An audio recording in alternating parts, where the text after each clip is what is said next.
Good evening and welcome to this regular meeting of the Council of the Municipality of North Perth. Our meeting date is Monday, November 18th, 2024. I'm Mayor Todd Kasenberg and I'll call this meeting to order. I ask the clerk to note the starting time for the minutes as 7 p.m. You might notice I'm a little hoarse today, so if my voice continues to sort of do this, just bear with me, all right? Warm welcome is extended to councillors, staff, delegations, and observers who will participate in the meeting, regardless of whether being physically in attendance in the council chambers in Listowel or being connected through web technologies. We begin tonight's meeting with the playing of O Canada. Those in chambers as able are invited to stand.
We acknowledge that we are on the traditional land of the Anishinaabe peoples. We wish to recognize the long history of Indigenous peoples in Canada and show our respect to them today. We recognize their stewardship of the land. May we all live with respect on this land and live in peace in friendship. Tonight's meeting is being streamed live to the Municipality of North Perth YouTube channel and will be available there after this meeting as an archived video. To those viewing this meeting via the YouTube channel, a warm welcome to you. To those present in the gallery today, by attending a public meeting of the Council, you are consenting to your image, voice, and comments being recorded. Anyone who is invited to speak will be recorded, and their voice, image, and comments will form part of the live stream. The chair and/or the clerk have the discretion and authority at any point to direct the termination or interruption of live streaming. Such direction will only be given in exceptional circumstances when deemed relevant. Circumstances may include instances where the content of debate is considered misleading, defamatory, or potentially inappropriate to be published. Attendees are also advised that they may be subject to legal action if their actions result in inappropriate and/or unacceptable behavior and/or comments. Thank you very much. At this time, I invite your decorum over the course of the coming meeting. You can see that all councillors are in their chairs in the council chamber in Listowel. Let's move to item 5 on our agenda pertaining to pecuniary interest. Members of council have full lives with engagement in the community. Sometimes they may find themselves with a potential financial or pecuniary interest in an item at the council table. Provincial legislation mandates councillors to declare this interest and in so doing avoid direct involvement in the consideration or voting on the item. I invite all councillors with a perceived pecuniary interest, including those who have already declared in writing, to verbally advise the chair in public session. Documentation is to be submitted, if not already done, pursuant to council procedures. Councillors may declare now or at any point in the meeting should such an interest be recognized. Ahead of time, I've heard from Councillor Johnston. Councillor Johnston. Thank you, Mr. Mayor. I'll declare a conflict on 9.2.1 And also then, as a result of that, 17.1, as I'm an officer of a corporation that owns adjoining land. Thank you, Councillor Johnston. Anyone else wishing to make a declaration at this hour? Seeing none, let's move forward. As chair of this meeting, I will manage the flow of proceedings tonight in largely in accord with our agenda and rules of procedure. Some may be participating remotely by web conference. Should they wish to speak, they may draw the attention of the clerk to this using the conferencing technology's text chat function. If technical difficulties arise for remote participants, I will advise and try to send some help. Let us now focus on the people's business. Part of that focus is achieved when those in the chamber silence and put away their phones. Regarding item 6 on our agenda, I have a resolution for consideration to approve the agenda as follows: that the agenda for tonight's meeting be approved. Moved by Councillor Anstett, seconded by Councillor Andreessen. Any discussion or debate? Seeing none, let's have that vote.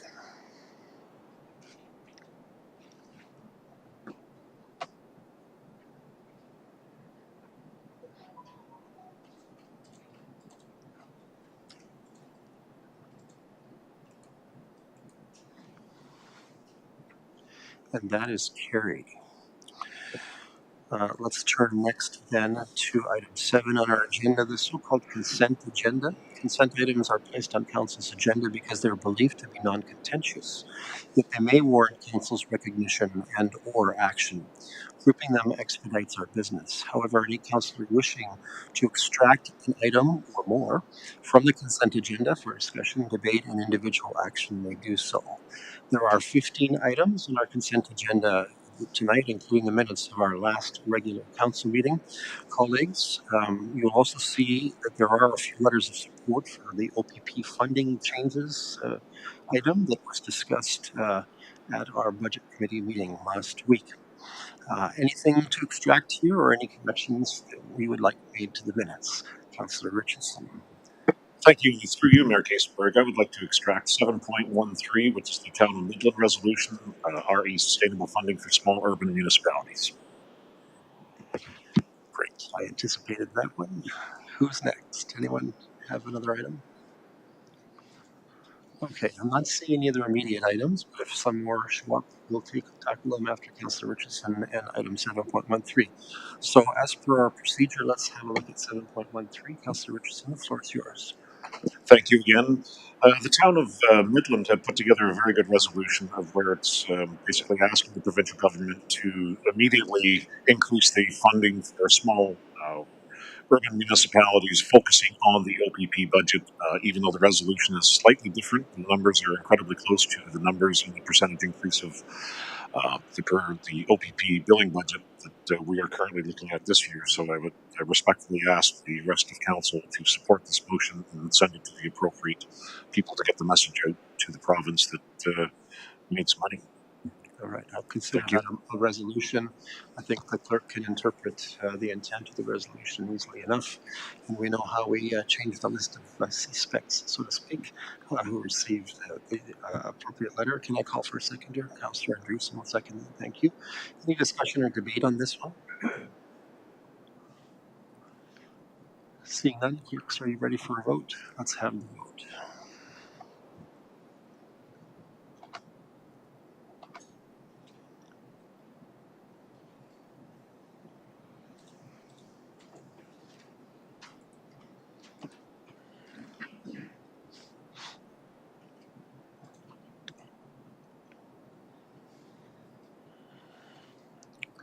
And that is carried. Thank you. Anyone else before we consider the entire consent agenda for receipt for information? Councillor Rothwell.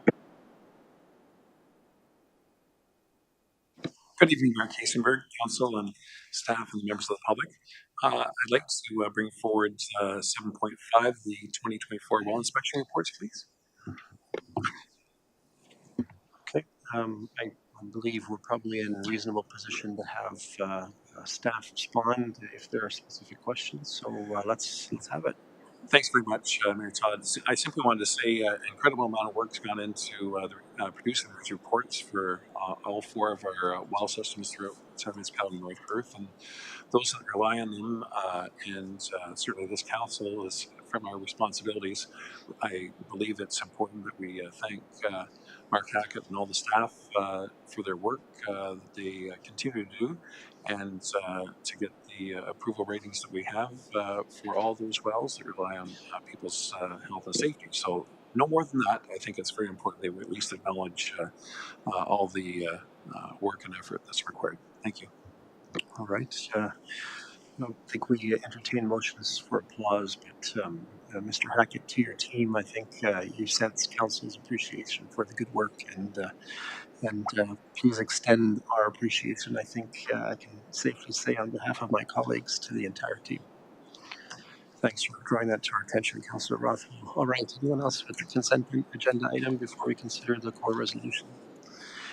All right, as follows, the consent items 7.1 to 7.15 be received for information, and the minutes of the November 4th, 2024 regular council meeting be adopted. Moved by Councillor Rothwell, seconded by Councillor Plosick. Thank you. Any discussion or debate on this? Seeing none, let's have that vote.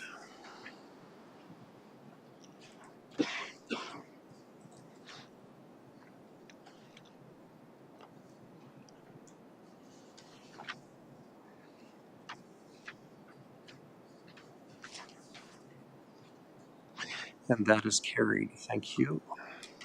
Let's move forward to agenda item number 8. This evening, we don't have any indication of public meetings or delegations that need to be heard, which allows us to move to agenda item number 9. We're going to turn to item 9.1, reports from the Environmental Services Department. In item 9.1.1, Council has the opportunity to hear from Tova Davidson, Executive Director of Sustainability Waterloo Region, who will introduce us to her organization and some of the important work that's being done by that organization towards climate change and resilience. I'm going to call on Mr. Hackett. See, he's taken his position at the podium. Our Manager of Environmental Services to facilitate an introduction to Ms. Davidson, with whom I had the pleasure of speaking a few years back. So in advance, Mr. Hackett, welcome Ms. Davidson. Good evening, Council. Thank you. I'd like to introduce Tova Davidson. As the Mayor mentioned, she is the Executive Director of Sustainable Waterloo Region, and she's going to speak to you tonight about what Sustainable Waterloo Region is all about, and introduce to you the impact network and what benefits that it might have for our municipality. I'd also note that the Climate Change Initiative's operational budget that was presented last week at Council does include moving forward with a one-year agreement with Sustainable Water Region for these purposes. So, without further ado, thanks, Tova. Thanks.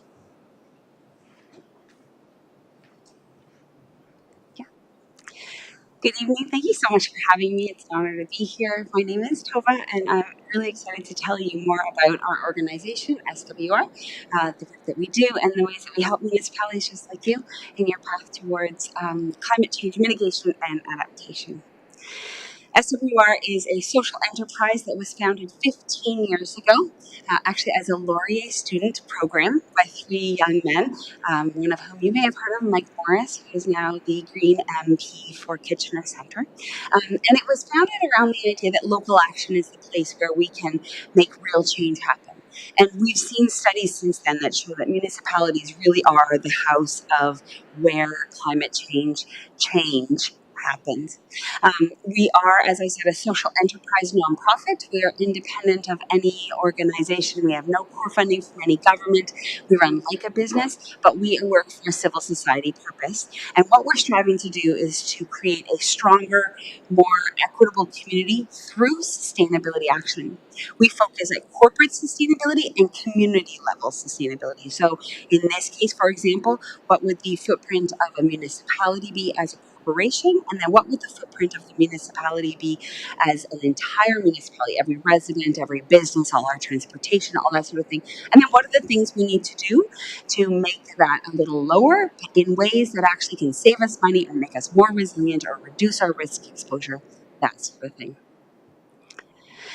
We were founded in Waterloo Region, and actually we were originally founded just to be for the city of Waterloo. We operated our first 10 years or so in Waterloo Region alone, and then after a lot of requests outside of our region in our neighboring communities, we thought, well, why are we not helping people outside of our community? Because there isn't an organization like us anywhere in these neighboring communities. So we now serve Guelph and Wellington, Perth, and Oxford County. These are some numbers from 2023 for the impact that we had. We had held 19 events. We had more than 700 people at those events. We served 20 municipalities. In one program, the Impact Network, which I'll talk to you about a little bit, we had commitments for about 75,000 tons of greenhouse gas reductions, but we actually helped them to reduce almost 95,000 tons of greenhouse gas reductions. We planted over 1,000 trees, and many more great things that happened in the year. In municipal climate work, there's sort of two areas that I talked about. There's the impact network, which is your corporate emissions, and how do we help, how do we measure, how do we monitor all those things in your corporate emissions. And then there's climate action, which is community emissions, and that is that holistic vision of how does everybody play a role in this. The climate action work is unique in Waterloo Region, and it's been called out by studies to show that we are one of only 4 municipalities in Canada that have measured and real action as a community towards climate change. And the reason that is indicated in Waterloo Region is that it is not owned by the municipality. It's owned by nonprofit groups who engage the community and make it a movement for everybody. Municipalities are the key partners, and you can see all 8 are engaged in Waterloo Region, but it's not exclusively the responsibility of the municipality to do all of the climate change work we need to do. It's everybody's home, it's everybody's choices of how they get around, it's everything that everybody does. And we need to create a movement and find the ways to create an equitable, prosperous, resilient, low carbon future for everybody. We created the Transform WR strategy, which I would say is probably a similar list of actions that would be required in a community like this to be able to think about what are the things we need to do and how do we invest in the right actions to get us towards a target that's aligned with what science requires. The Impact Network program is actually the one that we were founded around, and it's the one that I've had lots of conversations with folks in your team here about. The Impact Network program really is all about the idea that organizations measure what matters to them and they manage what they measure. You know what your financial situation is because it's important to you. You also should know what your climate impact is because it's important to municipalities. It's a key thing that's the responsibility of the municipality. So everything in this program is founded around the idea of let's measure and find real change that's possible. And there's some great stories of things that have happened. We have a milestone process that we support organizations through, getting them on board, understanding what their business goals are. My background is actually in business, not in the nonprofit world. So I understand we need to be doing this in a way that's going to save you money, reduce your risk exposure, attract good talent, all of those kinds of things. We also look at capacity building, making sure your team is able to do all of the work that they need to do. We get all of your data, all of the energy use, all of your transportation data. It can be employee work from home. It can be the amount of paper you've got. All of that work. We go through all of that with you and provide a tool to do this measurement to make sure you're making good business decisions and your actions towards sustainability. And then we work with you to set a target. And that target, then we work with you to implement that target, measure how you're doing, look for anomalies in your energy data, look for places where we can make changes. If you're doing building renewal, how do we change that building to make it more sustainable without investing too much money? All of that sort of thing. Targets that we work on are in carbon, which is primarily energy, in waste, and in water, and that all depends on where the materiality of the organization is, where you have control and where you have real impact.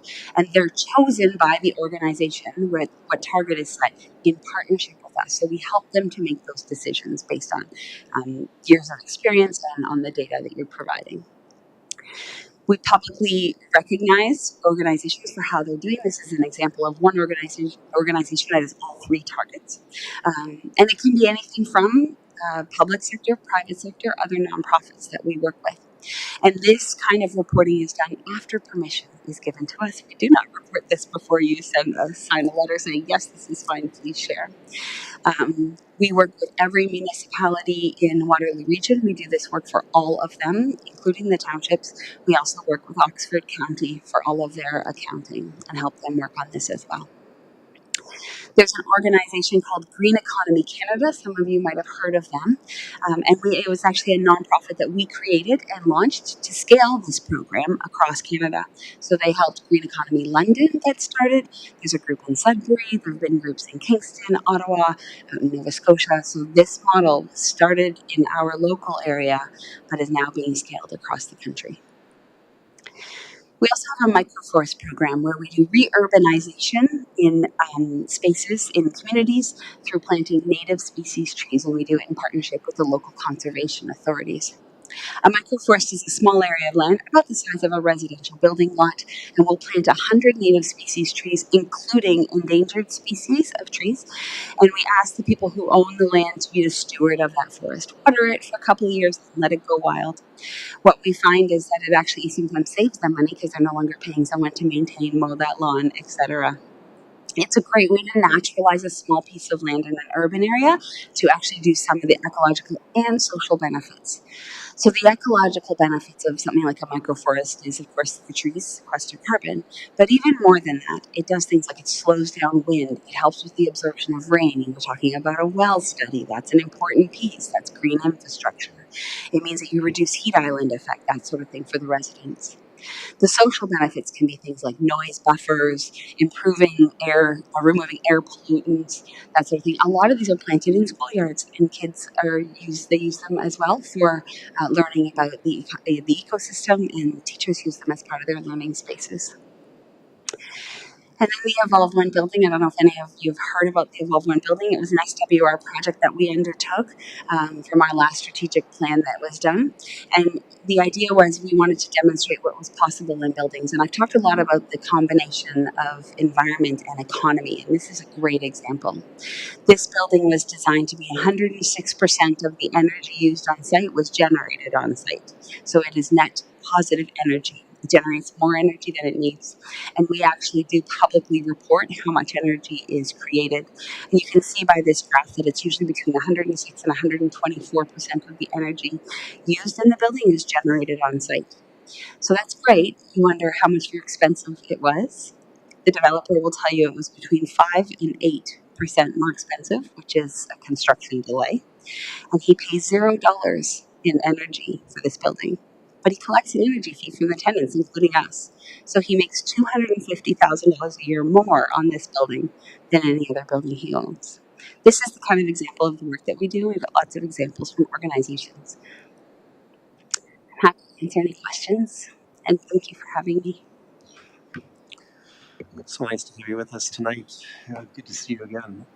Colleagues, any questions, first comments on this matter? Councillor Andreessen. Thank you, through you, Mayor Kasenberg. I just wondered if we could hear from Mr. Hackett just about how he sees this as being beneficial for us as a municipality. Thank you.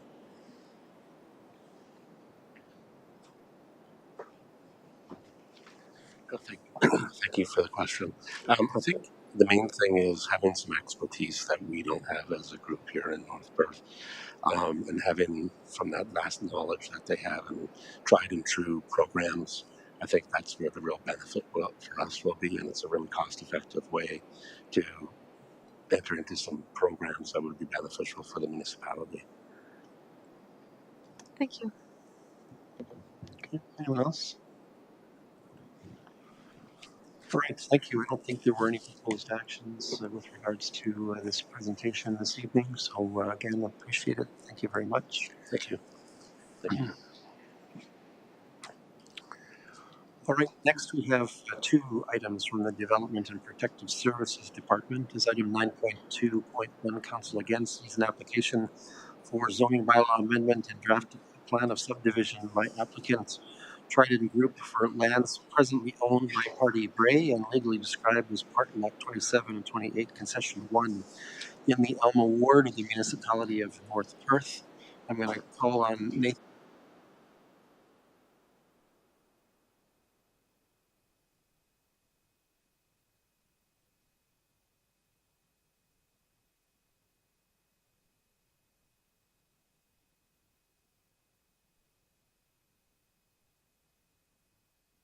Mayor Kaisenberg, members of the North Perth Council.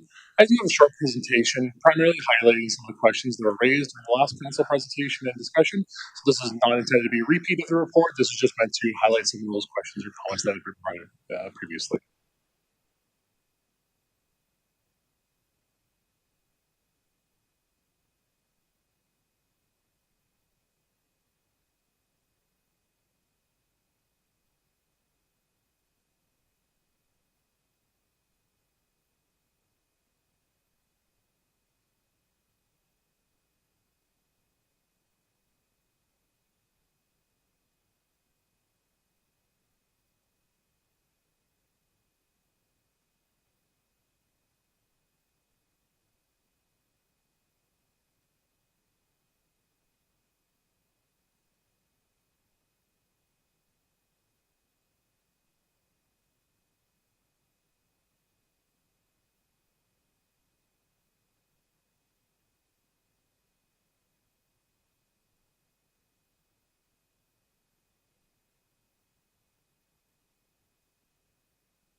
All right, thank you, Mr. Garland.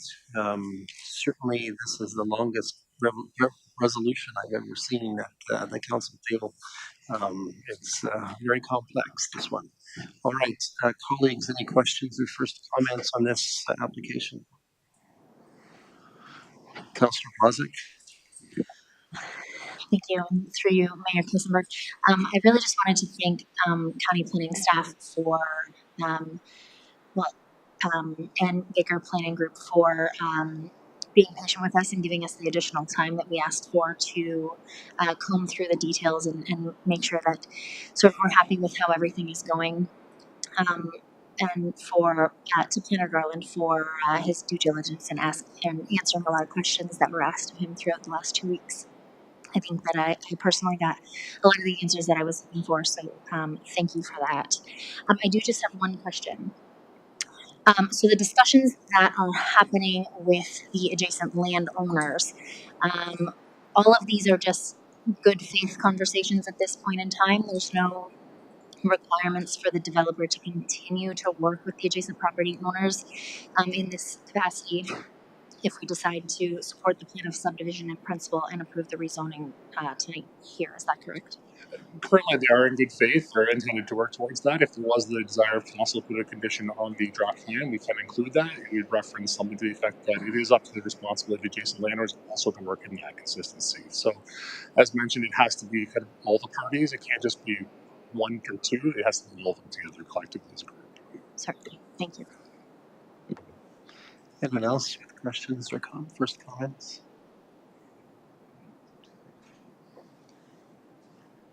Okay, is council ready for a resolution? Sure. Thank you through you, Mayor Todd. If it is, if my colleagues would agree to it, I think that it could be beneficial for us to add in a condition requesting the continued good faith work of both the developer and the adjacent property owners where Block 124 is concerned. I would rely on the clerk's department to help me with that, so I apologize in advance to the clerks. Okay, thank you. Before we consider this further, CEO Snell, do you have any comments to offer about the practicality of adding a condition here with regards to trying to encourage collegial and collaborative work between the developer and the neighbors? So it'll be, I assume, the responsibility of the municipality to clear that condition, and so we'll have to make a determination at that point to determine if all parties have worked in good faith. But as Planner Garland said, we don't have necessarily even all the engineering data available today to determine whether we can, or whether the developer can correct the drainage flow to Block 124 and remove the drainage easements from the 7 properties. So I think in this case, the condition may be warranted. Warranty. Okay, thank you. I know the developers here, so are you agreeable, generally speaking, to notions of continuing to work with the neighborhood that have raised all these concerns in the first place so that we can see something appropriate happen here? Ms. Baker, Yes. I'll invite you to speak. Certainly, through the mayor, I'd be happy to answer that question. We've worked with both Trident Group and Grit Engineering, who are the project engineers, regarding this issue of stormwater management. So, as you recall, there is a 4-meter easement on the rear yards of those 7 lots. We did pull the easement documents. It does prohibit tree plantings and structures, so certainly we have that. In working with Grit, we had spoken with county planning staff about the potential for a draft plan condition. We had provided a sample wording of what that condition could be. Really, the intent or high level intent is, as Mr. Garland mentioned, according to Grit, all 7 property owners would need to be in agreement, because if we're regrading their rear lots and one doesn't, then certainly the stormwater management would not function.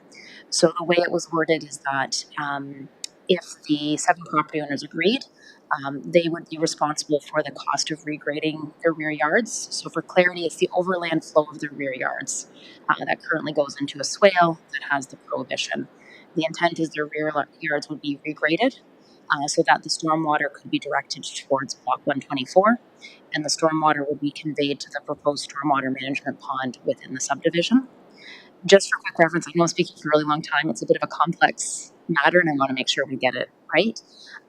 Is that in working with Trident, because certainly they would be going through clearing draft plan conditions, detailed design staff, that when Trident and their engineers reach out to the owners for their agreement, that there does be a time period of reasonableness that they either have to agree or not agree, just so it's not held in abeyance, because it would hold up the entire subdivision if there wasn't a timely response. I believe we had proposed around a month for them to consider their option following the approval, and they get reached out to. So not a month from today, a month from when the detailed engineering design is occurring and they're connected. So that was in there just to provide some reasonableness to continue to move forward. Thank you for allowing me to address these. Sometimes we violate procedures just for the sake of making sure we have clarity, right? Okay. So, given what Ms. Baker has said, given what you're proposing, do we have appropriate language to sort of inject into this that would allow for that reasonable time frame for that collaboration? Clan, were you kind of following that bouncing ball for us? Through the mayor, I think that we would want to receive the specific wording from Ms. Baker if possible, so we are very clear about what we're adding into the conditions. I would say that we, council could move the motion as presented with an additional condition number 26 with wording confirmed by Ms. Baker. Okay. Let's try to keep this moving. All right. You have some wording, Ms. Baker. Mr. Garland, do you have the wording as well? Could you submit that wording right now to Ms. Klein so that we can see it on the screen?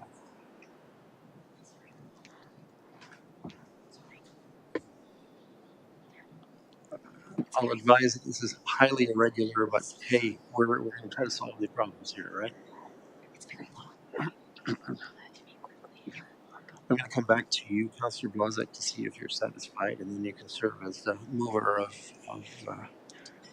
this.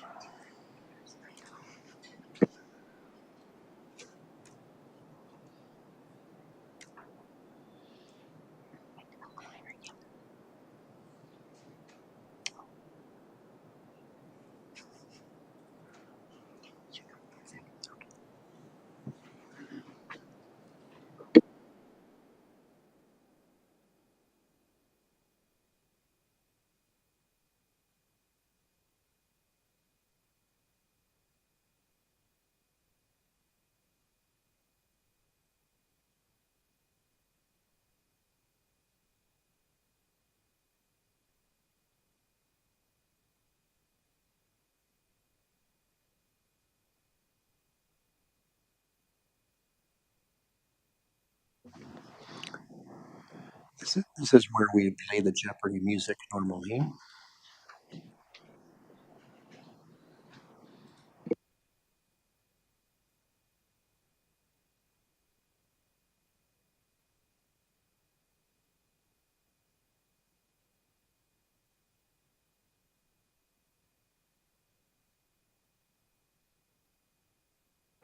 Let's wait first, actually.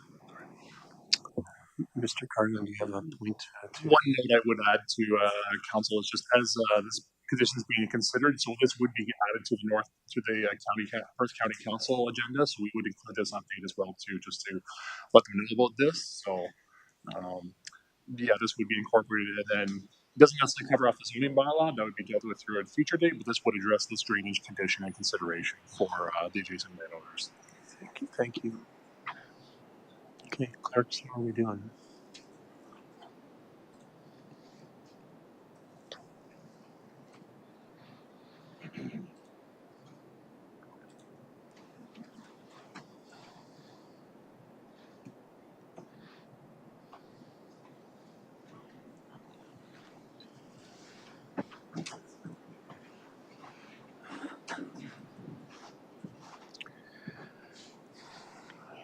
You might need to give us a bit more. Some of us are pretty old.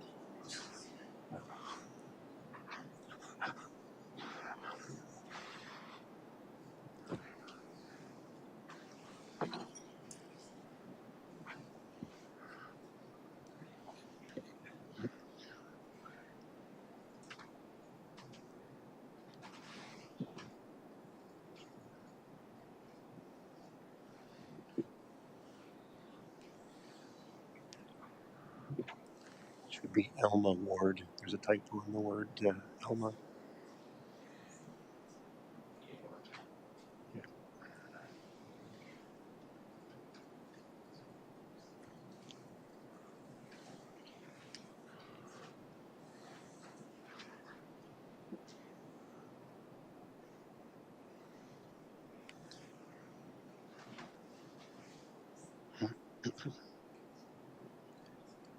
Is that the entirety, Clerk Klein? Oh, there's a little bit more.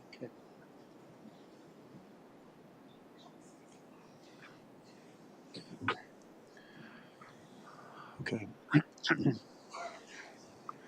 Colleagues, got it? This would be a condition 26. We would amend this resolution, which is already 7.5 pages long, with another page worth. Councillor Blazek, you feeling comfortable with this one? Sure. And just to confirm with the planning department, should this work be done, then the adjacent landowners would then be able to put up additional fencing, plant trees, anything that they want to do to increase their privacy concerns. That's correct, and it would be the responsibility of those landowners to remove the easement or get that clearance easement removed from their title. So that would be up to their responsibility as well too. The developer would not be able to do that work on their behalf. Of course. And just to note as well too, this would be just subject to the municipality clearing this condition or the county clearing potential both parties. So that would be the responsibility. It's not up to the adjacent landowners to clear that, as they're not an agency on this too. So. Okay, thank you. I really appreciate the efforts of everybody involved. Thank you very much. Thanks. I'm satisfied. Okay, so we'll hear from CEOs now, but I'm going to consider you the mover of. I think we should do this in two parts, right? We should probably do, we're injecting a new piece, so there's a resolution to add this to the full resolution, or do you want to proceed with the whole thing in one pass? Clerk Klein, procedural check. Through you, Mr. Mayor, there's kind of two options. Council could move the motion as presented in the staff report, and then the council could move an amendment to add this additional condition and then move the motion as amended, or council could simply move the staff recommendation with the additional condition 26. So let me also then just sort of move the procedural baseline a little bit here, colleagues. We could do this the fast way or the slow procedural way. Would you rather do this the fast way? Most of you would entertain adding this to the resolution and we just move forward one time with this. All right, I'm seeing lots of heads nodding. So let's do it the fast way as opposed to the procedural way. CAO Snell, comments? Just to clarify, the easement across 7 properties is in favor of North Perth.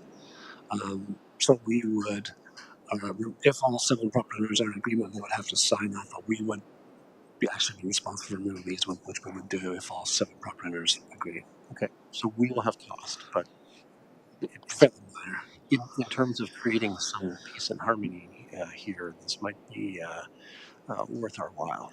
Also, long-term operationally, this is a better solution for the municipality in the long run as well. Thank you. That makes a whole lot of sense to me. All right. Okay. You prepared to move the whole thing. All right. We have a seconder in Councillor Rothwell. Thank you. Any discussion or debate, Councillor Rothwell? Thanks very much, Mayor Todd, and through you, thanks very much, Councillor Blazek, for bringing it forward and bringing it to the attention of the public as well as the applicants. I think, Council's thankfulness that they would work together and in such a fashion to address concerns, not only of this proposed plan subdivision, but also the existing issues of concern that the 7 property owners have. I think this would be a win-win in my view, trying to address an issue that they have in literally their own backyards for 4 additional meters. Even though it's taken us about 20 more minutes to address this issue, I think it's time well spent because, frankly, if we didn't take this 20 minutes to resolve the issue, we could be looking at, potentially never addressing it to the satisfaction of both parties.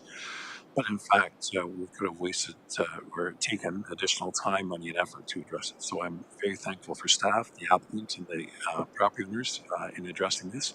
I do realize the information here has come relatively quickly, and I would hope through this discussion the applicant's agent could share the actual digital wording of this one-page condition with the applicant, so that, or with the neighbors, so that they have an actual copy of that, as opposed to a photo from a screen, which may or may not necessarily address all the issue of concern. But I really do appreciate the work and effort of staff, the agent, as well as the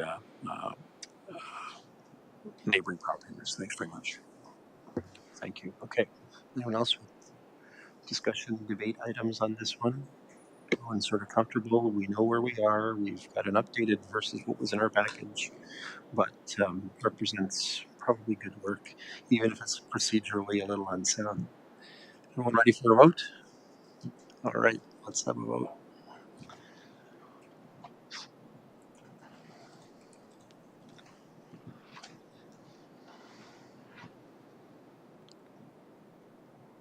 And that is carried. Congratulations to all. We've been violating procedures tonight. If you'd like, we could sing Kumbaya at this point. It's totally open to the possibilities. All right. Thank you all who have collaborated with us through the process, as Councillor Rothwell has said. Thank you for collaboration actively tonight so that we can have some resolution of this and not continue to move this forward with new requests or surprising requests. All right. I think we should move on. Next item on the agenda, 9.2.2. In this one, Council is invited to grant an exemption from part lot control to applicant Kevin Gottfried for lands in the list award. This is usually done to allow lot line adjustments, including the creation of new lot lines in a parcel that is developed. County of Perth planner Nathan Garland is with us to explain and answer any questions on this file. Mr. Garland, welcome back. Thank you, Mayor Kaisenberg and members of the North Perth Council. So this is for an application for exemption from part lot control. I do not have a presentation done up, as actually Council has seen this previously and passed the bylaw. However, the applicant had not yet registered it, so there was some confusion there, so we just actually renewed it. And just for Council's information and consideration, they did apply under the new fee structure, which was a slightly reduced fee, so that is for Council, because it was a renewal. It was not a, so Council had previously passed that just to deal with renewals when some of these had lapsed. So staff are supportive of the application. The structure is built. It is currently a semi-detached dwelling on the subject lands. This would be bisecting the property in two with two shared parcels at the front, just where the driveways are. Staff are supportive of the application. It is for lot 16, plant 161 in Listal Award, and we are asking that council approve the bylaw and it would subsequently be registered on title by the applicant. I'm happy to address or answer any questions. Thank you, Mr. Garland. Any questions or first comments from our council? All right, seeing none, let me find the resolution. It's a lot shorter than the last one. And it reads as follows: that the Council of the Municipality of North Perth approves the application submitted by Kevin Gottfried for the exemption of part lot control on lands legally described as Lot 16, Registered Plan 161, West Ward, Municipality of North Perth, and that the approved bylaw be provided to the Municipality of North Perth to be registered on title. Moved by Deputy Mayor Kellum, seconded by Councillor Johnston. Any discussion or debate? Sorry, Councillor Rothwell. Thanks, Mayor Todd. Just a question through you to Planner Garland. Could you just inform myself and council, parts 3 and 4, what are those, why are they separate parts? My understanding is parts 3 and 4 are just meant as shared accessing shared allowances at the front of the subject land. So they're meant for a shared driveway should they ever need that. There's no road widening required through that area. It's not meant to be conveyed to the town. It appears to be meant just as a shared driveway access or access across that land. There's even separate services. So not actually servicing using across the front either. So. We see unusual, Councillor Rothwell. I think that's Maybe that's our expertise, is dealing with unusual. All right, so this has been duly moved and seconded. I don't see any more hands waving at me. Let's have a vote.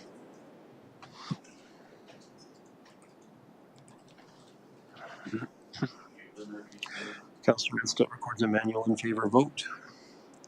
Computer gremlin's got you. And that is carried. Thank you. Let's move to item 9.3. These are reports from the Operations Department.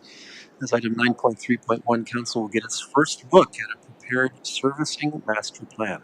This is very exciting and important development in the course of our work, and I'm sure will provoke thought and potential actions moving forward, which will have a lasting impact on development in our community.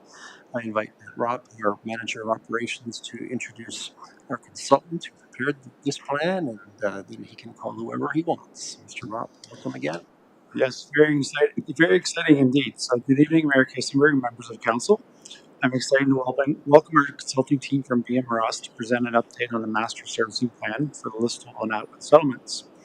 Here to present this evening are Kelly Vader, Andrew Garland, and Steve Jackson. The presentation will take approximately 40 minutes with the opportunity to ask questions at the end. Without further delay, I'll ask Kelly to come on up and get us off and running.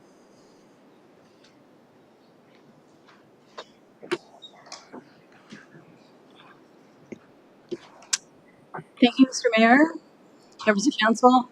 I'm Kelly Vader, environmental planner with BMRS, and I've been the main person coordinating the process part of the master plan, not doing the actual engineering. Okay, we can move on. Oh, I can. Which one?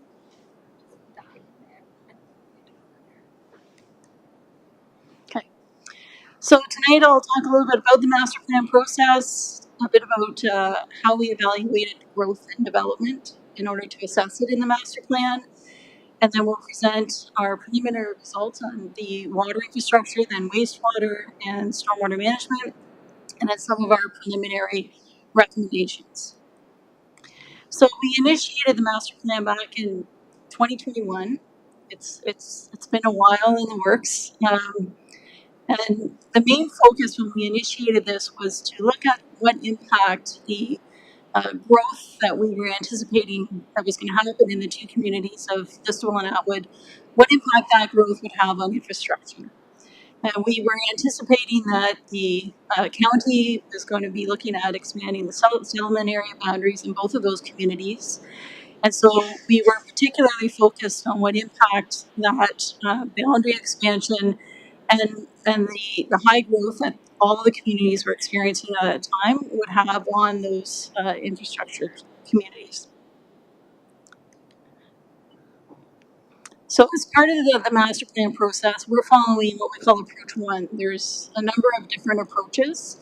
It speaks to the level of detail that you include in your assessment. And so with approach one, you're looking at more broad infrastructure requirements.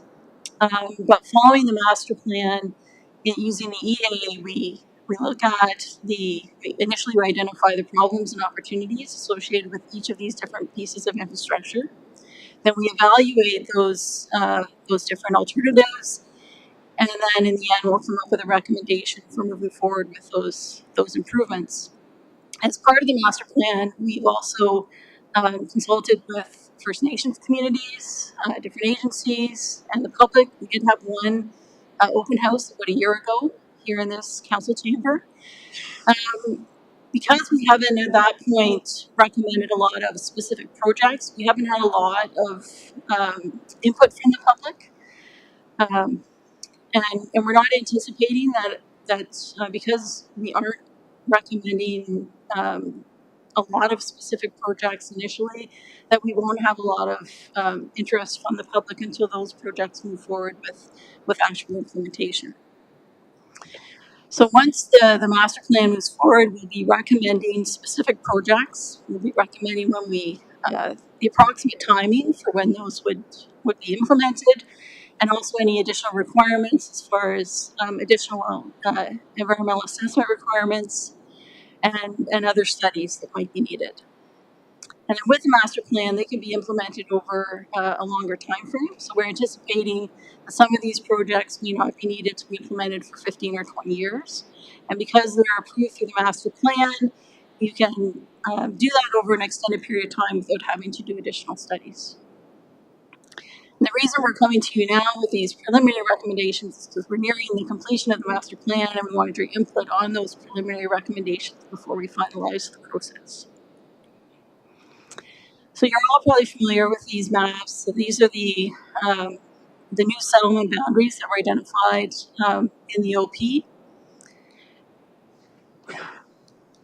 And then this shows those same boundaries but superimposed on each of the two communities, showing the existing settlement areas and then what those expanded boundary areas are. So in looking at growth and development in those two communities, we started with the most accurate data, which was the 2021 census data. And then using that information, we wanted to identify what kind of growth would be occurring, and we used to even everything out, we use what we call equivalent residential units or household units. So we know that more people are going to be living in a house than in an apartment or in a townhome. And so to make sure that we're comparing the information accurately, we have an ERU for each of those different types of developments. So one ERU is equal to one single home, and a multi-unit like a townhome would only be 0.74 ERUs. An apartment unit would be only 0.56.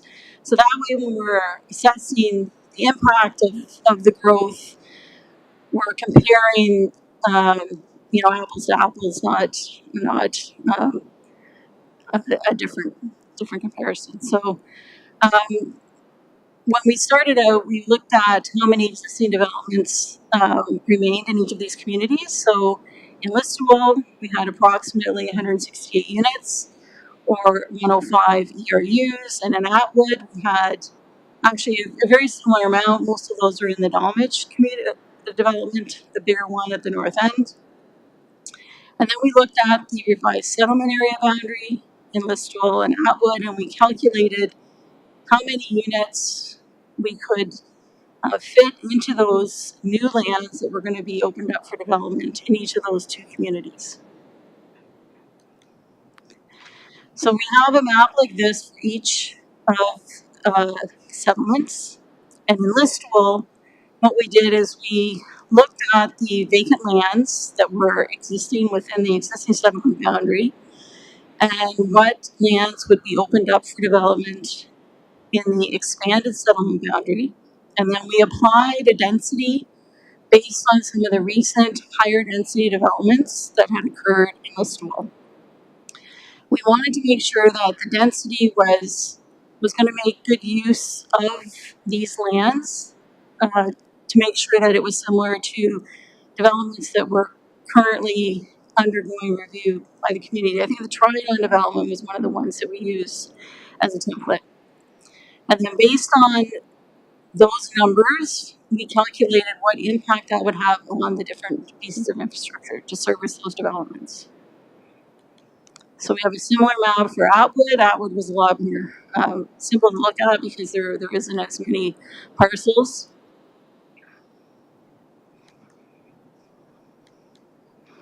And one of the key things that we had to do at the start of this process and why we were delayed in getting to the actual calculations is when we looked at the data that was available to assess, we found that there was some missing information in the GIS information that was available.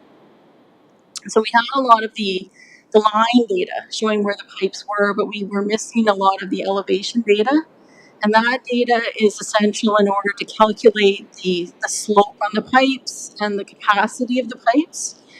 And so we first went back to our drawings that we had, that the municipality had, as well as we had in-house, to see if we could get the information from the drawings. And then where we weren't able to get the data From that, we had to send staff into the field to actually collect the data in the field. And so that data collection took about a year and a half, and we've listed some of the information. So we had to collect almost 86 kilometers of water main, 88 kilometers of sewer, 1,000 sanitary structures, 71 kilometers of storm sewer, and 3,000 storm structures.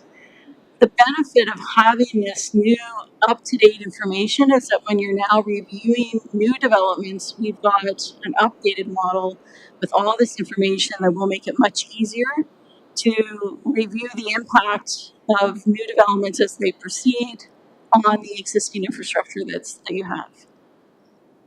Okay.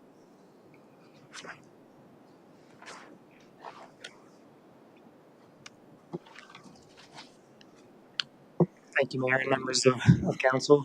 My name is Andrew Garland, and I coordinated the technical analyses related to water and wastewater infrastructure. To answer the first question that I sometimes get in these meetings, I am in fact Planner Nathan's little brother. I got to watch him present, and he left before mine, so we get along pretty well. I wouldn't read into that too much. There certainly is a pile of information related to this study, and even though it might not feel like it, we're going to try to go through it as quickly as possible tonight. The final report document, including the appendices for that, will really have the nitty-gritty detail, but this is fairly high-level overview, but certainly happy to dig into anything in particular if you do have questions at the end of our presentation. So starting with water infrastructure and the supply portion of the listable system. When we review treatment facilities, supply facilities, we want to look at existing rated capacity that's approved through your approval documents through the ministry. We compare that to what the existing usage is, and then we want to look at a projection of what's necessary to handle the upcoming development. So this slide being focused on Listowel's potable water supply, and there'll be some later slides that cover Atwood's water supply and wastewater treatment that look fairly similar to this. So I'll take a bit more time explaining this one, and then the rest are hopefully a little simpler to follow along. But two starting points to look at, two kind of keys here. The existing rated capacity through your license and permit for this system is that horizontal orange or red line, pretty close to 10,000 cubic meters per day. And then we looked at maximum day demands, a 24-hour period, sometimes consecutive days, what's the most water that's utilized. And if we discount activities like hydrant flushing, maintenance activities like that, it's around 3850 cubic meters per day. So current usage for domestic demand well under what the rated capacity would be. The next two lines that draw your attention to on this graph would be the solid green and the solid purple lines. And what these represent for the different growth forecasts that we looked at over approximately 30 years, these are the low growth projection, low growth rate, the solid green line, and the highest growth rate, the solid purple line. And projecting those out close to 30 years, you would see that the low growth rate is still well under the rated capacity of the wells, and at the high growth rate, slightly above.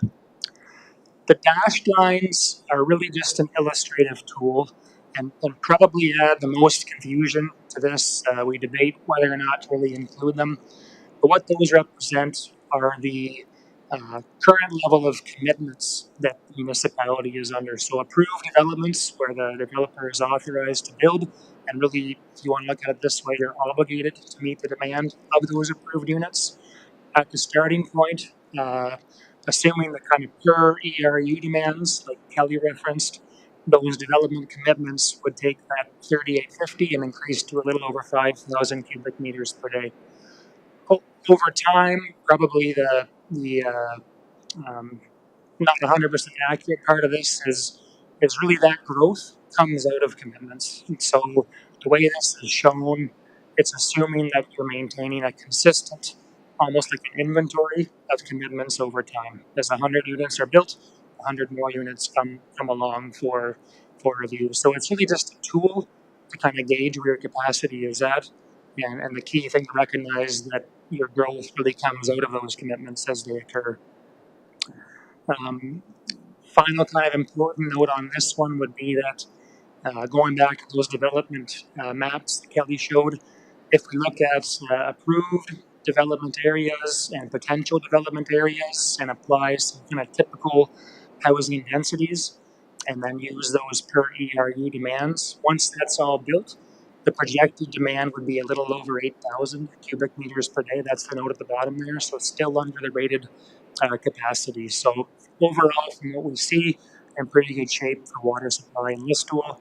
The one kind of caveat that I end this with is that when we make these projections into the future, it's assuming that industrial, commercial, institutional customers are going to continue in a similar proportion to what they would represent right now within the community. If you did have what we call a wet industry, big water user come along, that would have the potential to skew the calculations here as they use a fair bit.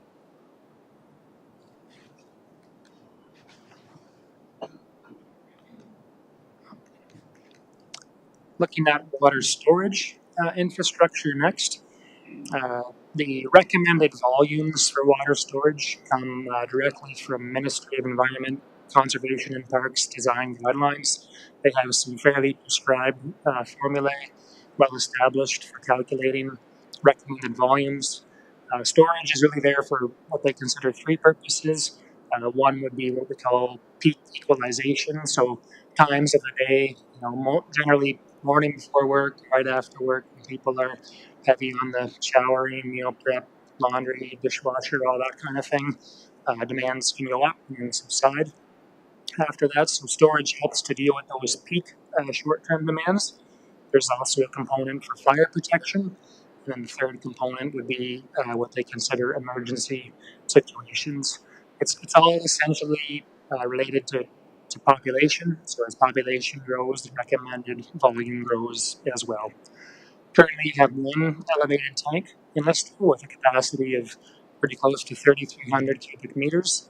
And for your current population base and usage, the recommended volume would be about 3,700 cubic meters. So slightly under, not uncommon, and not any kind of red flag or alarm for us. As you look ahead at potential growth for commitments alone, plus your existing customer base, the recommended volume would be pretty close to 4,500 cubic meters, and then towards the full build out, 7,700. So again, the fact that you're currently a little bit under the recommended volume, in our opinion, is not a major issue. It's really just an indicator that it's probably time and there'd be merit in starting to think about what might be next for additional storage. To decide on where that would be and what size it would be and style is a project that'd be subject to a Schedule B class environmental assessment. But just from our kind of preliminary analyses, we suggest that towards the north end of the community somewhere would be a good candidate. And part of the reason for saying that links to how storage impacts your distribution system. So to look at the distribution system, we collect all that water main data and create a hydraulic model. And we analyze the system for really two key scenarios. What are pressures like across your system when there's peak demand conditions on the go? And then what kind of fire protection would be available throughout the system under max day demand conditions?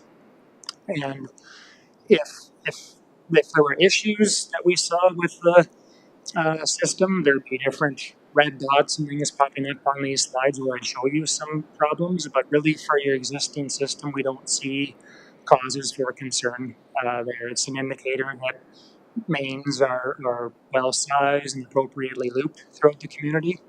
If we're looking ahead to that kind of future build out scenario, if you just kind of left water mains as they were and applied demands at the dead end extremities of your system, you'd start to see some areas where pressures would drop, where available fire flows would drop. And so when we modeled this, we just made a few kind of schematic assumptions that as these different development lands do proceed, there will be internal water main connections and looping within those lands. And as long as that's done based on kind of typical practices, then even into the future, we don't see any causes of concern there. Assuming that at some point in the future, some additional storage will be provided in the north end. So on this figure on the right-hand side, some of the red lines there, those aren't going to show definite locations of proposed future mains. They're more just schematically showing where we've assumed some connections would occur and some looping would occur to service future development areas. As Kelly said, now that this model is built, over time, it would just be prudent to keep it updated and calibrated and used for ongoing review of additional developments as they come your way. So, Callisto water system, really in terms of identified projects, recommendations, would just be to start looking at additional storage, where that might go in the community. And then for the water main itself, just making extensions and looping to service development lands. Timing wise, really that would be more driven by the actual status of those developments rather than, say, a calendar year.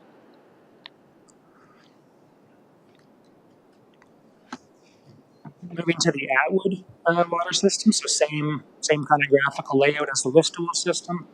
Rated capacity just under 600 cubic meters per day. That's the horizontal red or orange line there. And recent years' max day demands, the starting point of those solid lines around 180 cubic meters per day. So again, capacity well in excess of actual demand. Looking at over that 30-year forecast, high growth or low growth, you're still under the rated capacity. A key note I want to focus on for Atwood would again be that bottom comment there that if you look at again the development committed areas, but also those potential parcels, that if that was all fully built out, the projected demand will be more like 875 cubic meters per day value. So that would be exceeding current capacity, but in our opinion, it's likely that your supply is going to be adequate for many years, and you just monitor it. And if some of that growth happens more aggressively, then it could potentially speed up a timeline for wanting more capacity. But in our opinion, that's going to be some time. Water storage. Right now, you really have two storage facilities in Atwood, a potable water reservoir at about 125 cubic meters per day of capacity. So that's connected to your drinking water system. And then a non-potable reservoir close to 300 cubic meters per day that was built really just a couple of years ago specifically for provision of fire protection and the ability for the fire department to fill their tanker trucks from that reservoir.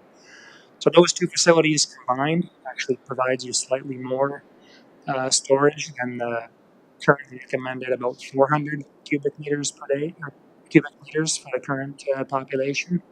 And looking out over time, the projected storage capacity and at a full build out would be 1250. So similar to Listowel, we'd suggest it might be prudent to start looking at where additional storage might go, but is not really an urgent thing in our opinion.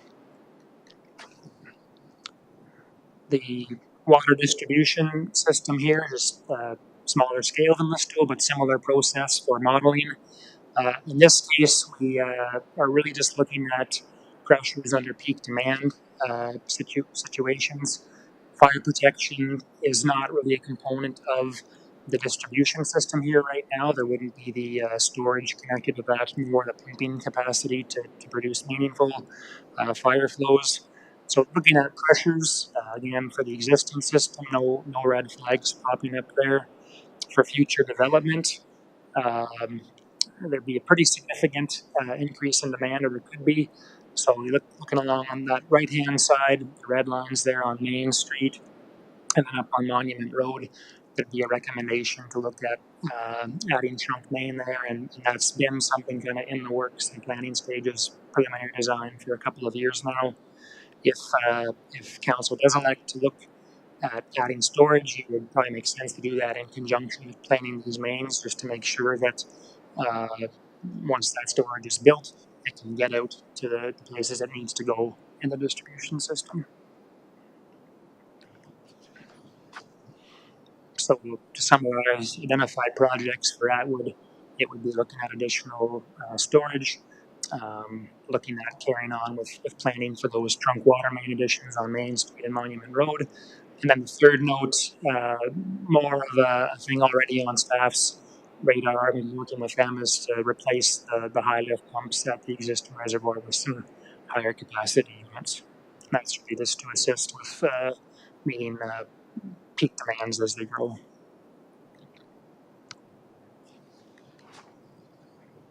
Moving on to wastewater treatment, your Listowel wastewater plant services the community of Atwood as well. A little bit more going on with this slide than the water supply ones. We have the rated capacity of the plant, a little over 9,000 cubic meters per day. That's the sort of light brown or light orange horizontal line. To the left bottom of the slide there's a green line kind of up and down and a little bit short. That represents actual annual average day flows from 2021 to 2024. So you can see that it really does vary from year to year. That's going to be in part due to customer usage, but probably more significantly just due to environmental changes. There is a component of infiltration and inflow that gets into any municipal collection system, and that's going to go up and down a bit with weather variations year by year.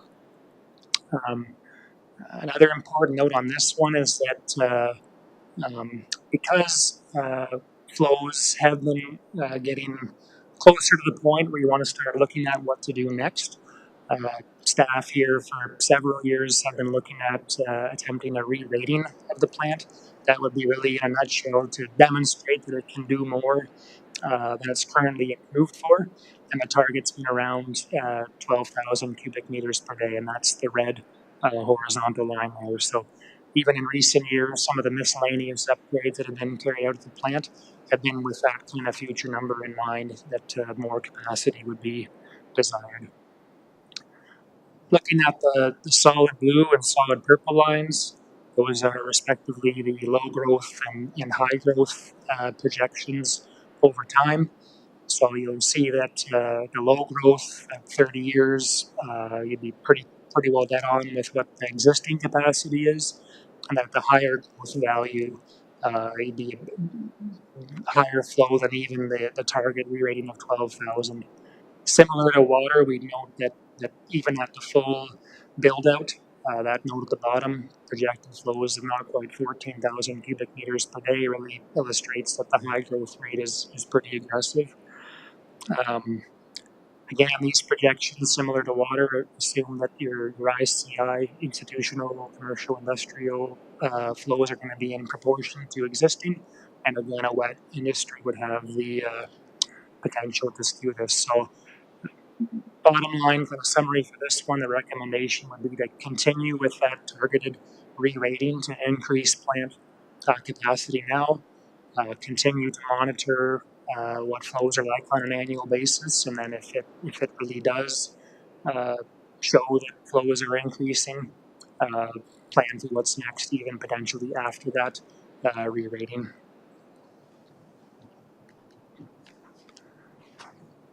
The collection systems, as Kelly mentioned, a fair bit of data to collect and put those models together.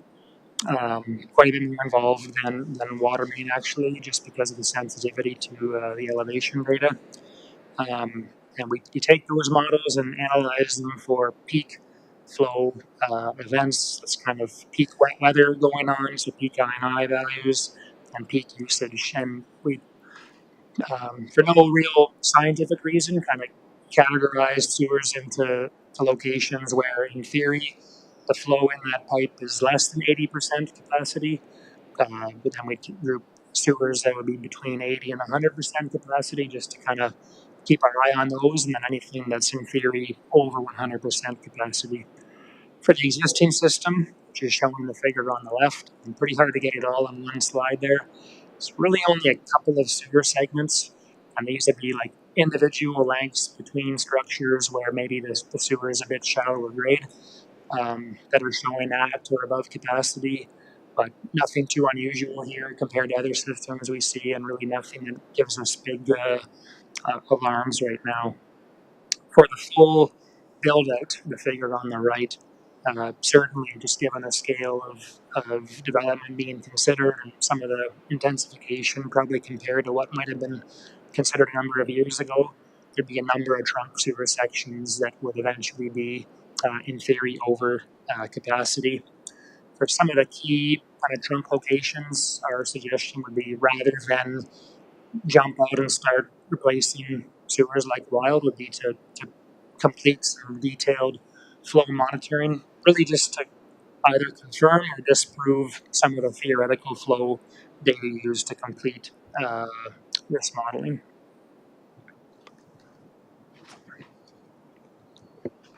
Summarizing the identified projects for the Stools wastewater system, the key one we believe would be the wastewater plant itself, continuing with that re-rating process as a first phase, and then in the future, if warranted and demonstrated the need for it, to plan for a future expansion even above that. On Riverview Drive, one of the key trunk sewers that collects a fair bit of sewage from the community, would recommend to complete some flow monitoring there. Really, everything else related to sewer upgrades or even pump station upgrades would again be more in response to actual development status rather than a current need. As I said, I would pumps their wastewater to the stool, so no treatment plant in that wood itself to look at. Just looking at the collection system, modeled really using the same approach as Listowel again. Full build out scenario, which would be on the right hand side there. A few sewer sections on Main Street and on Monument that, in theory, would be overcommitted, really just as a result of the development within the south part of the town, and that pump station one at the south end sending the sewage that way. So it's similar to Lisco. We're not suggesting to jump right into a project of an infrastructure based approach right away, but to conduct some flow monitoring again, just to either validate or disprove some of the theoretical flow data, and then as needed, look at sewer upgrades on Main Street and Monument Road. Uh, and those could be affected by, with pump station one right now, the south, as I said, it discharges onto Main Street further north. Could potentially look at trying to reroute that along the rail trail and take it to pump station two, and perhaps avoid some sewer upgrades. It would just become a bit of a cost benefit comparison at that point in time. With that, I will pass it to Steve. Great. Thank you, council members. So I did the work coordinating the stormwater portion of the master plan, although I can't take credit for the very detailed modeling that was done.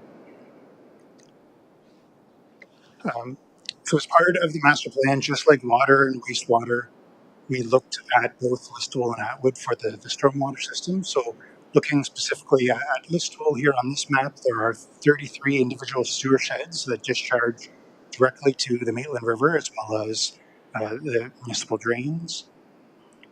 Look within the broader picture, the figure on the left shows how that fits into a larger watershed, the agricultural lands draining through, and all that was accounted for in the modeling.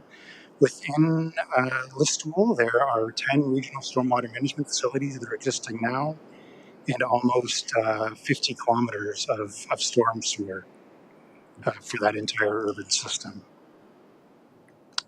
Looking at Atwood, there are 11 individual sewer sheds discharging to the Turnbull drain to the northwest, and to the Hand drain to the southwest. There is only one regional stormwater facility in Atwood, and that's the relatively a new facility at the Dalmouth subdivision. And within Atwood, there's about 8.3 kilometers of storm sewer.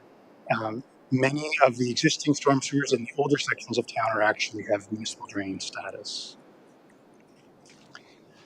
So to do that, our stormwater assessment, as Kelly outlined, a lot of data was collected to create a computer model to look at stormwater.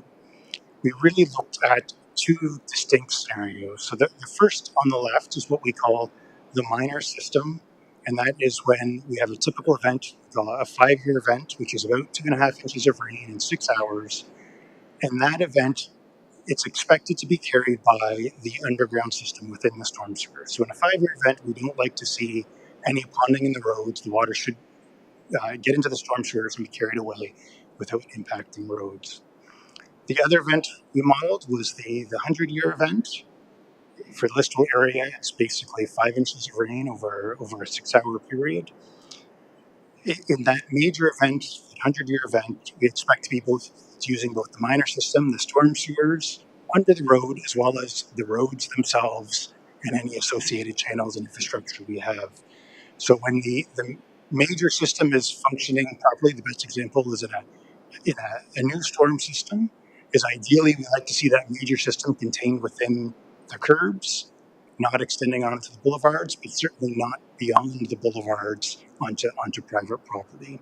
So for the minor systems, the system's functioning well if we don't have water on the roads, and the major system is functioning well if the water isn't leaving private property, it's contained within the municipal right-of-way. So here we're looking at the 5-year event. So on the left, we show the capacity of the storm sewers. So green is 0 to 80% capacity, orange is 80 to 100% capacity, and red or greater is 100% capacity beyond. For the minor system, though, we do expect it to be designed to be at capacity, so it isn't surprising that we see the red that we do in the network. It is basically, by and large, the system functions as it should with our minor system at capacity in a 5-year event. So sections on the right shows the surface ponding that happens in a 5-year event, and there are, by and large, the system functions very well in Listowel. There's very few areas with nuisance issues in small events.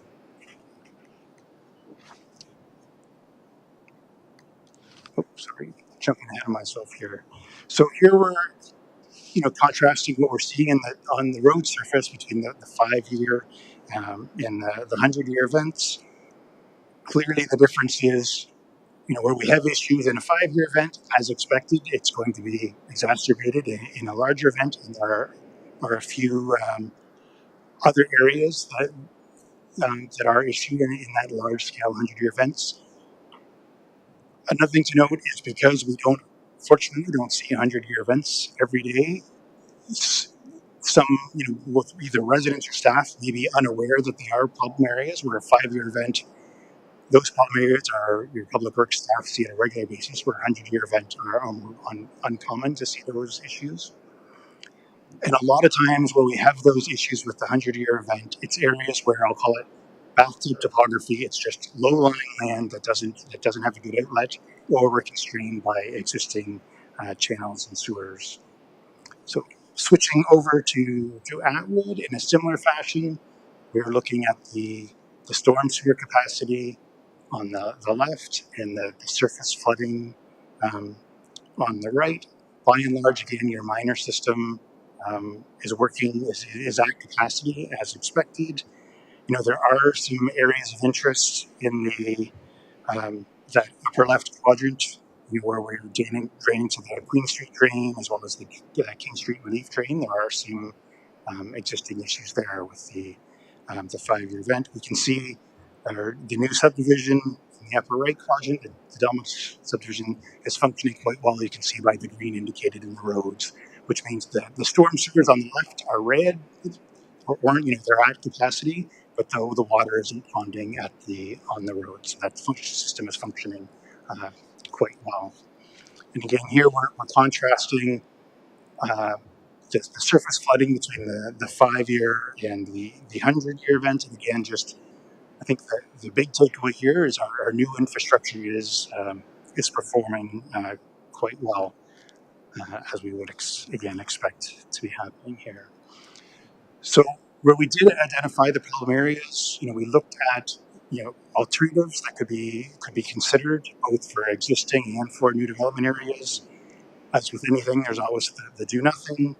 We looked at storm sewer capacity increases, looked at grading modifications within the right of way, grading modifications on private lands, offline storage areas on public properties. A good example would be like parkland. If there's an opportunity to spill water onto a parkland, that was one of the considerations. Of course, there's on-site stormwater management facilities for private properties as well as for future development lands. Looked at retrofitting existing stormwater management facilities, which basically are ponds. When we talk about stormwater facilities, looked at what's called super pipe, which is basically just an oversized storm sewer to convey more water, as well as low impact designs and best management practices, as well as a combination of that suite. Were all sort of uh, the different elements that were considered. So for Listowel, a number of different projects have been identified for both existing and future development. I'm not going to get into the weeds tonight, just for the sake of time. Clearly, when we talk about the development, from a development perspective, that timing is going to be led by the development pressures and when those developments would be advancing. And one thing to note here, so the dark blue are the existing storm ponds that we have in Listowel, and the ones that are in that lighter blue or cyan, I might call it, highlighted in yellow are swim ponds that would be proposed for future developments. And what that gives as developers are coming to the table to develop, they already have a framework to work from as to how their development can tie into that master plan. They're not having to invent the wheel with each of their individual developments. And similarly for Listowel, there were projects identified for both existing and future development. Again, future ponds in that lighter blue and highlighted in yellow are identified on the outsides as that new development comes online where they could be located. So, in summary, the identified projects for storm, sanitary, and water are to be completed based on asset coordination, timing, and growth-related needs. The key is the growth rate is to be monitored for timing of wastewater treatment and water storage expansion needs. So, the next steps would be to finalize the draft master plan report. So that's targeted for Q1 of 2025. Then it'll be brought to council to adopt the master plan, publish a notice of study and completion of that report in Q2 of 2025. And therefore, from 2025 onwards, is implementing those master plan recommendations and any of the additional studies that are needed. So with that, we'd be happy to entertain any questions. All right, thank you, Stephen, and the rest of the team. Colleagues, questions, first comments on this? Councillor Richardson, let's start with you. Thank you. Through you, Mayor Kaysenberg. Very good presentation and quite informative, actually. Just wondering, I guess the benchmark for doing a 100-year flood or for water servicing, given some of the significant weather events that have occurred, say, over the past decade, is for planning purposes, is the 100-year benchmark still a viable goal? Because there's a big difference between 5 and 100 years. I was just wondering if there's been some significant, I don't know off the top of my head, but how many in the past 10 years have we had that they claim is almost 100, best part of 100-year events in a decade? No, that is a very good question. We often joke that you see the 100-year events in some places every 10 years, it seems, on a localized scale. So there is guidance on how to include climate change adaptation in stormwater design. So Environment Canada has a a process. Basically, it's like a scaling factor that can be added, suggested added to the 100-year event. It very roughly works out to a scaling of 20 to 25% for this area that can be included. I think one of the key things with stormwater is, particularly if we're looking at new subdivisions, is a lot easier than existing development is knowing that regardless of what we design for, Mother Nature is going to find a way for something bigger than whatever we design. And so trying to set up so that we know where those major overland flow routes are, so when we have those significant events that far exceed the design events, that there's a way to convey them in, through, and around the subdivision without impacting that critical infrastructure. Thank you very much. Councillor Duncan. Thank you. I just have a question with regard to the calculations on the ERUs. Now that we have additional residential units as of right, were they taken into account when those calculations were made?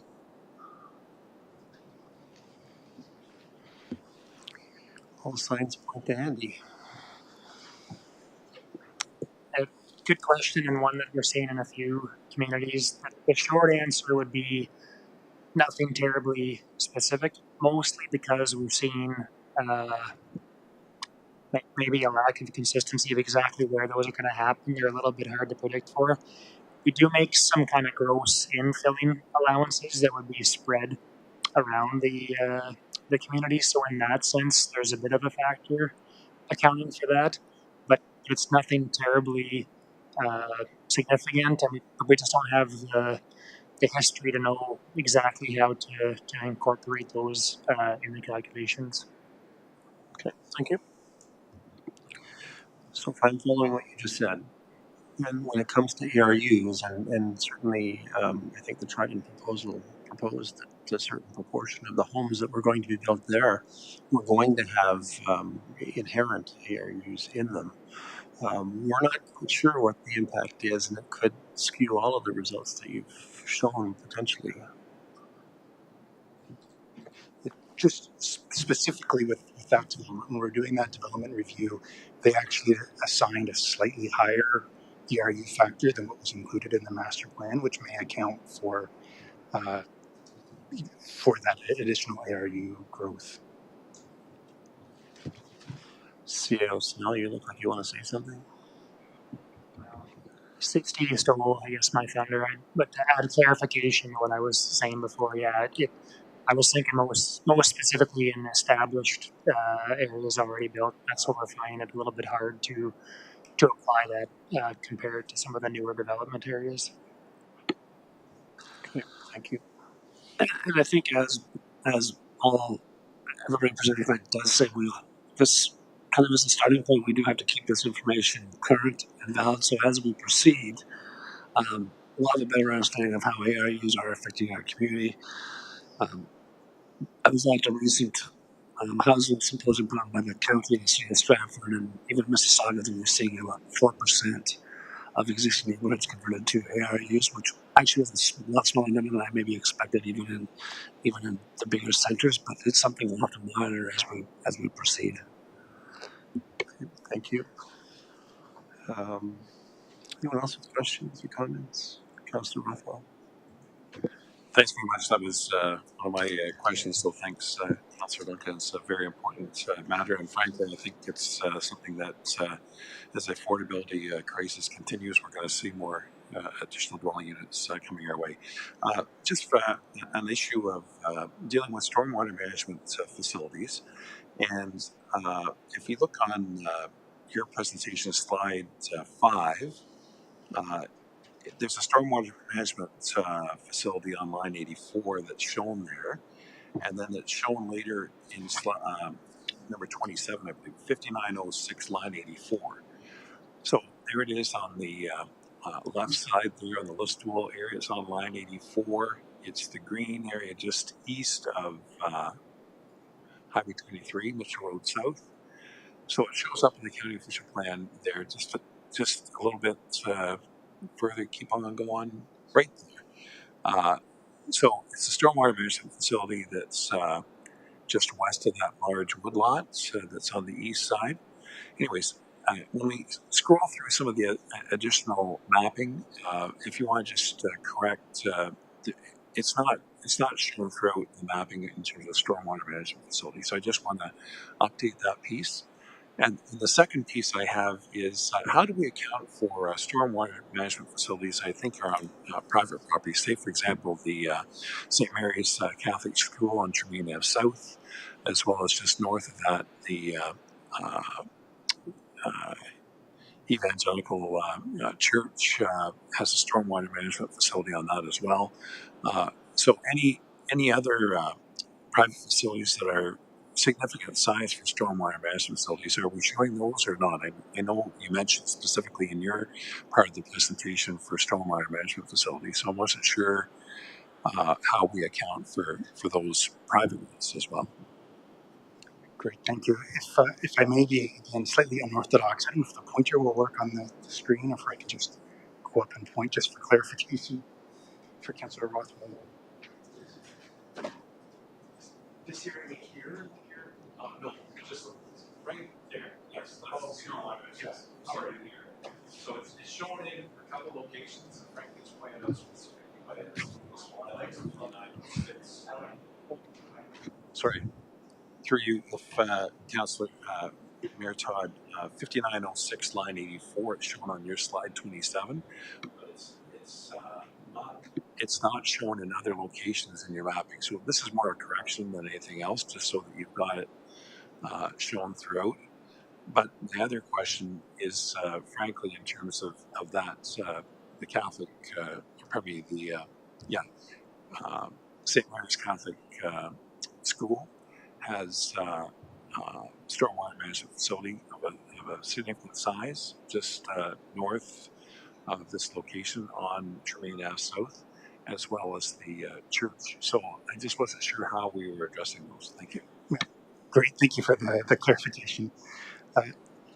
So on our mapping, we just show that the regional facilities that are owned and operated by the municipality, those larger private systems are included in the modeling. So as we went through the reports that were submitted for those site plans, because as you say, they are large facilities that have a sizable contribution to the system.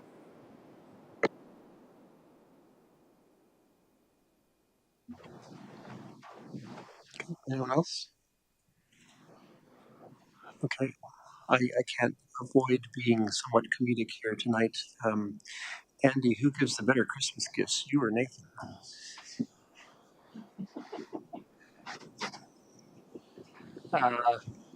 My family unit does, but I gotta thank my wife for doing most of that shopping, I think.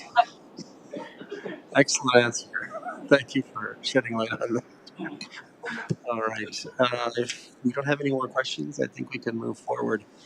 Thank you, team from BMROS. We appreciate all the work that you've done. I don't think there's any inherent direction tonight. Were there any questions that you had of council besides forge ahead and bring us the plan in early 2025? I think that's the expectation at this point that's created. Thank you. Thank you so much. Great, thank you.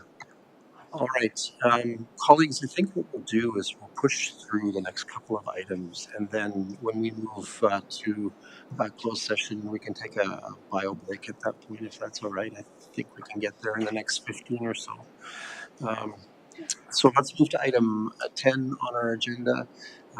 Does any member of council wish to ask for a report from staff or from a committee? Not seeing any indication of that, let's turn to item 11. We have 3 items of correspondence beyond that already shared for council's disposition. As item 11.1, council has received correspondence from municipal BIA requesting closure of a portion of the municipal parking lot at 169 Main Street East on Friday, November 29th to facilitate the BIA's Deck the Halls event with various additional provisions for noise exemption built into their request.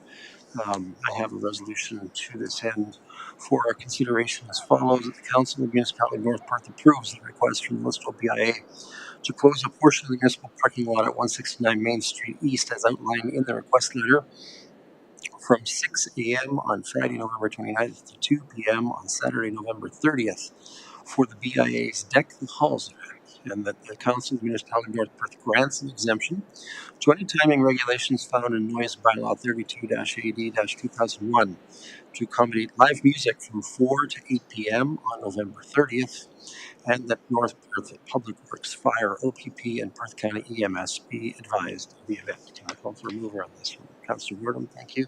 And seconded by Councillor Blazek, thank you. Any discussion or debate here? Let's have that vote.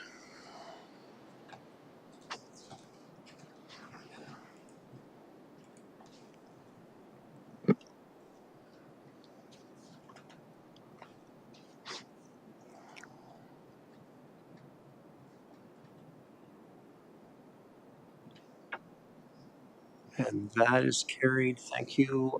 11.2, correspondence from Party Listle Farm and Baker Market to close a portion of that same municipal parking lot adjacent to our Character Square Parkette every Saturday from June 28th to October 4th to support market activities.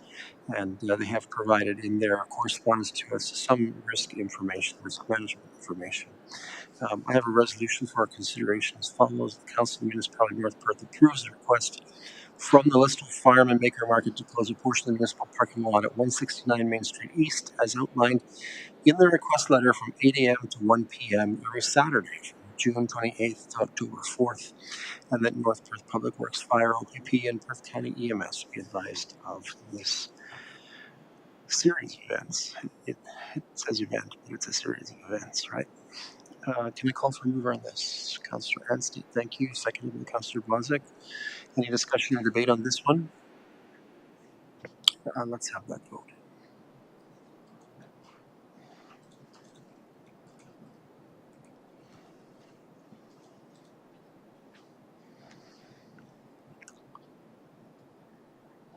And that is carried. It's kind of exciting to see the Character Square Park start to be adopted by the community.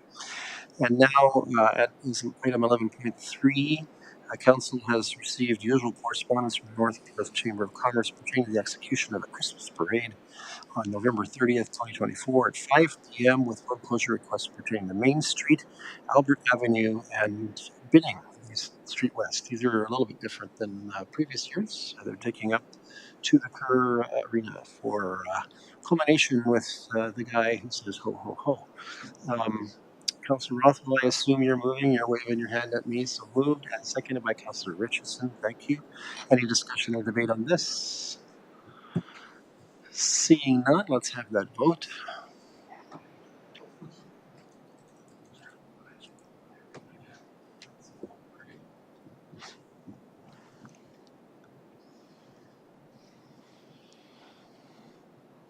And that is carried. Always good to have Santa in town. At this point, let's turn to consideration of bylaws that have been recommended to us for action. We have 9 of them tonight. Busy night. Our enabling resolution outlines for each bylaw their number and purpose. Before I read the resolution for passing these bylaws, does City Council wish to extract one or more of them for a more fulsome consideration or an individual or recorded vote? Councillor Duncan. I just think there should be a correction in the mental number 2 drain and the write-up about it. It's got it in the Elma ward, and I believe that's fully in the Wallace ward, that drain. Okay, which one is that? Sorry. The mental number 2. Mental number 2, yeah, that makes sense.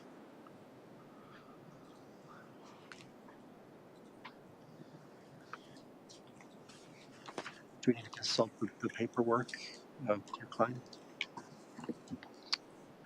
Through Mr. Mayor, we can make a note of that and pass the bylaw as amended.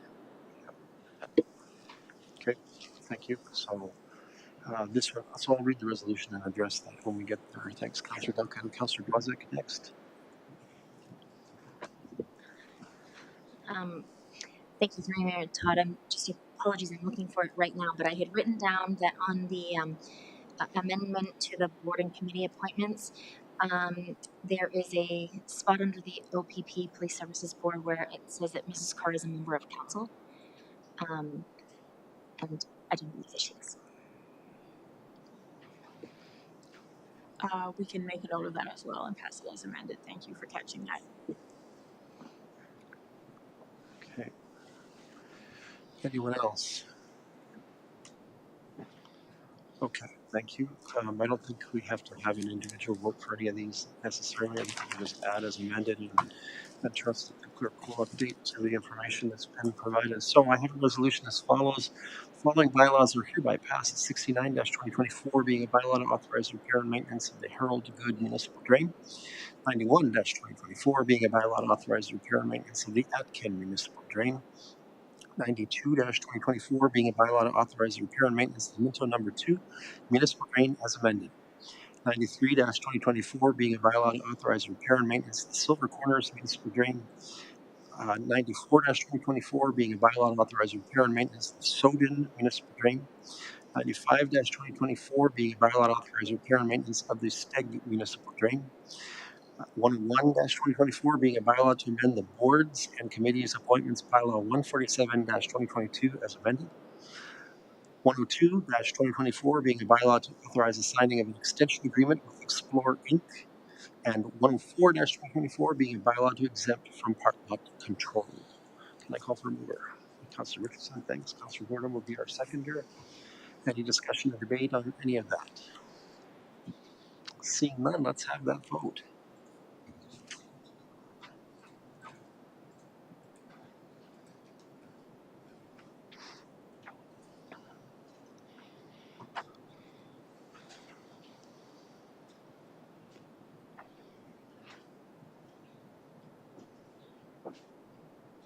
And that is carried. Thank you very much.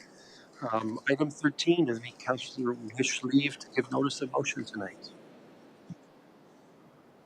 Not seeing any indication of that. Item 14, are there any announcements that would be of benefit to our community or that reflect well on North Perth that should be addressed tonight? I will take anyone for this purpose, including staff. Not seeing any indication of that. All right. That means that we're at agenda item 15. We have one item to be considered in a closed session meeting of council. I'm going to read the resolution that enables our action to enter closed session as follows. That council proceeds in camera at 8:54 p.m. to address a matter pertaining to the following litigation or potential litigation, including matters before administrative tribunals affecting the municipality or local board regarding Ontario Land Tribunal case OLT 24-000792 1020 Walton Avenue North. Can I call for a mover? Moved by Councillor Duncan, seconded by Councillor Richardson. Any discussion or debate? Seeing none, let's have that vote.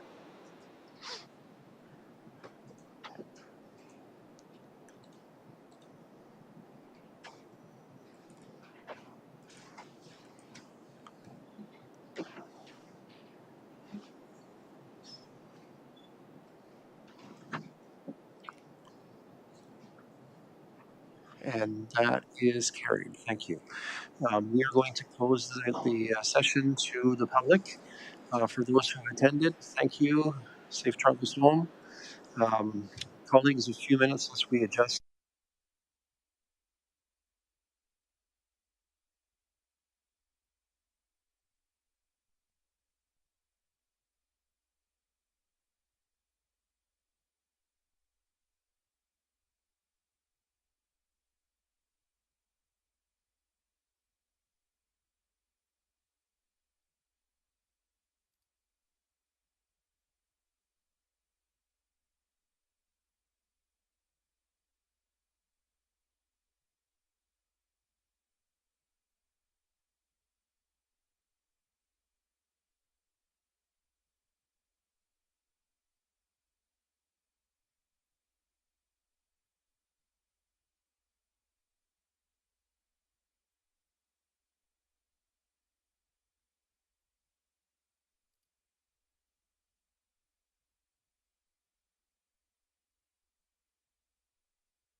We believe we're back on. We've exited our closed session meeting, and regarding item 16 on our agenda, wherein we report to the public anything noteworthy from that, I can say that Council did discuss the matter that was identified in our enabling resolution for a closed session meeting of Council, and did give staff direction pertaining to this matter, the essence of which will remain confidential at this time for the reasons that were stipulated in our enablement of closed session meeting. Council has amended a good practice act near the end of its meeting agenda to confirm all of its action and business of its meeting through what is called the confirmatory bylaw. I will now read the enabling resolution for our confirmatory bylaw, number 105-2024, as follows. Please note that Councillor Johnston has left the chamber. As follows, that bylaw 105-2024 being a bylaw to confirm generally previous actions of the Council of the Municipality of North Perth is hereby passed. Moved by Councillor Vlasic, seconded by Deputy Mayor Killam. Any discussion or debate on this? Seeing none, let's have the vote. I was going to say all those in favor, but let's have the vote. I assume we're online still.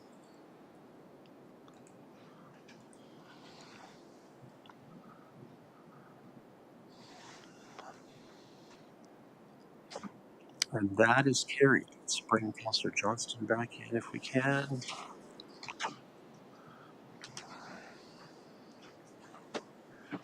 So, time for our dance party. Councillors, we have completed the deliberation that on the items that were put before us tonight, and it's appropriate to consider adjournment at this hour as follows: that the council meeting adjourns at 9:27 p.m. to meet again for general council business on Monday, December 2nd, 2024 at 7 p.m. Can I call for a mover on this one? Councillor Anstead, thank you. Councillor Duncan is our seconder. Not debatable. Let's have that vote.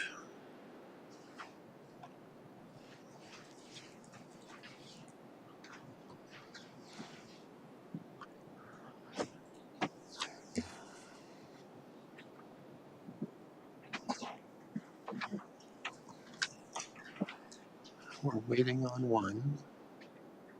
Who have we missed? Okay, so with Deputy Mayor Kellam's vote, then we have 10 votes accounted for. That is carried. Our next regular council meeting is Monday, December 2nd. There is a council budget meeting this Wednesday at 7 p.m. here in the chambers in Listowel. And until that time, this council is adjourned.